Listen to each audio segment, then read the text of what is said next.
अस्सलाम वालेकुम नाजरीन, महरान टीवी न्यूज़ में वाक़े भलीकार माहिया फराशा सब खबर नज़र हेडलाइन ते। पाकिस्तान पीपल्स पार्टी के चेयरमैन बिलावल भुट्टो ज़रदारी चयो आहे त असां पोइ ते न हटंदासीं, कंहिंजे आॾो न झुकंदासीं। धांधली जी शुरूआत अॼु खां नाहे थी, असां क़ौमी मफ़ादनि जे करे ख़ामोश हुयासीं।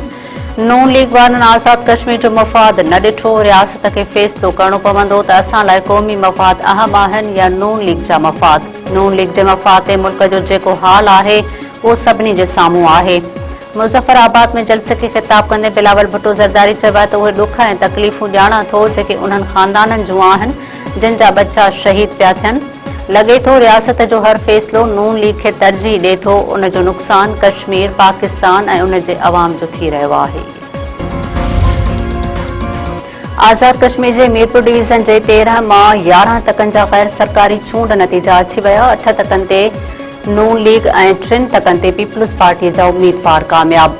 एलए 2 ते पीपल्स पार्टी जो कासिम मजीद ऐं एलए 3 मीरपुर ते पीपी उम्मीदवार कामयाब। एलए 4 ते नून लीग जो चौधरी रुखसार सोभारो। एलए 5 ते नून लीग जो वक़ार अहमद मैदान मारे वियो। एलए 7, एलए 9 कोटली ऐं एलए 11 ते बि नून लीग जा उम्मीदवार कामयाब थी विया। पीपल्स पार्टी जे अॻवान राजा परवेज़ अशरफ पारां आज़ाद कश्मीर जे एलए 12 जा तकरारी नतीजा फौरी तौर रोकण जो मुतालबो। राजा परवेज़ अशरफ चयो आहे त हथियारबंदनि ज़रिए चूंड अमल ते असरअंदाज थियण ऐं जाली वोटिंग जूं शिकायतूं संगीन आहिनि। केतिरनि ई पोलिंग स्टेशन तां पीपीए जी पोलिंग एजेंटनि खे ज़बरदस्ती ॿाहिरि कढियो वियो। मुतासिर पोलिंग स्टेशन ते जांच बैदि फ़ौज जी निगरानीअ में ॿीहर पोलिंग कराई वञे। वफ़ाक़ी हुकूमत पाकिस्तान ऑयल रिफाइनिंग पॉलिसी 2023 में तजवीज़ कयल तरमीमुनि जी मंज़ूरी ॾेई छॾी। वज़ीर आज़म शहबाज शरीफ़ जी सदारत हेठि काबीना कमेटी बराए तवानाई जो इजलास। वफ़ाक़ी वज़ीर अहमद खान चीमा, मोहम्मद औरंगज़ेब, अली परवेज़ मलिक, अहसन इक़बाल ऐं ॿियनि सीनियर अमलदारनि जी शिरकत। वज़ीर आज़म शहबाज शरीफ़ चयो आहे त मुल्क जे ऑयल रिफाइनरी जे अपग्रेडेशन वक़्त जी अहम ज़रूरत आहे जेका पाकिस्तान जे एनर्जी सिक्योरिटीअ खे वधीक मज़बूत बणाइण में अहम किरदार अदा कंदी। वज़ीर आज़म शहबाज शरीफ़ जी सदारत हेठि मुल्क में चौमासे जे बरसातुनि ऐं ॿोॾि जी सूरतहाल जे हवाले सां जाइज़ा इजलास। एनडीएमए, पीडीएमए ऐं सूबाई हुकूमतुनि विच में राब्ता वधीक मज़बूत बणाइण जी हिदायत।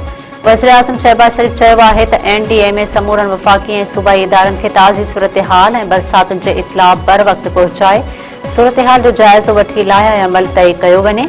वज़ीर आज़म शहबाज शरीफ़ चयो आहे त गिलोफ ऐं तूफ़ानी रेलनि जे हवाले सां अॻवाट इतलाह वारो निज़ाम मुकमल तौर फ़ाल रखियो वञे। पाकिस्तान जो माहौल दुश्मन गैस ख़ारिज करण में हिसो मामूली आहे, पर मौसमियाती तब्दीलीअ जा असर मुल्क खे सख़्त मुतासिर करे रहिया आहिनि। हुकूमत उन लाइ ड्रिघे मुदे वारा क़दम खणी रही आहे।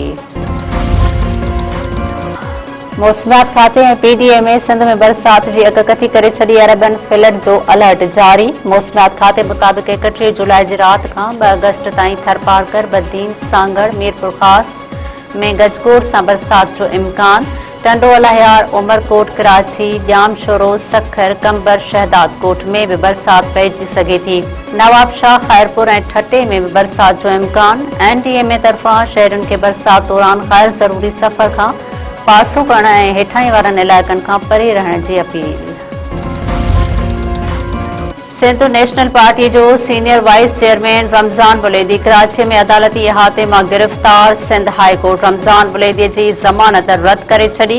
एफआईए जी टीम ज़मानत रद्द थियण बाद रमज़ान बुलैदी खे अदालती इहाते मां गिरफ़्तार करे वरितो। रमज़ान बुलैदी ख़िलाफ़ 2025 खां टाउन चेयरमैन लाला अब्दुल रहीम जी फ़रियाद ते एफआईए में केस हलंदड़ हो।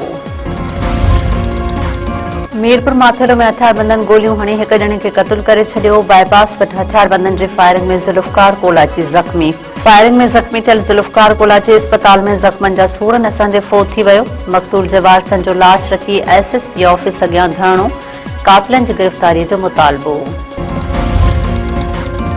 टंडो मोहम्मद खान भरिसां नौजवान फुलेली कैनाल में ॿुॾी वियो। मीरबहर मोहल्ले वासे 26 साला पप्पू मला फुलेली कैनाल में ॿुॾी वियो आहे। मक़ामी टोबिन जी मदद सां संदसि ॻोल्हा जारी। नौजवान जे पीउ पारां साले ते नौजवान खे पाणीअ में धिको ॾियण जो इल्ज़ाम। नौजवान जे वालिद सोबन चयो आहे त संदसि पुट खे साले राजा मला नशो पियारे पुलेली केनाल में धिको ॾिनो आहे। पुलिस राजा मला खे गिरफ़्तार करे वरितो।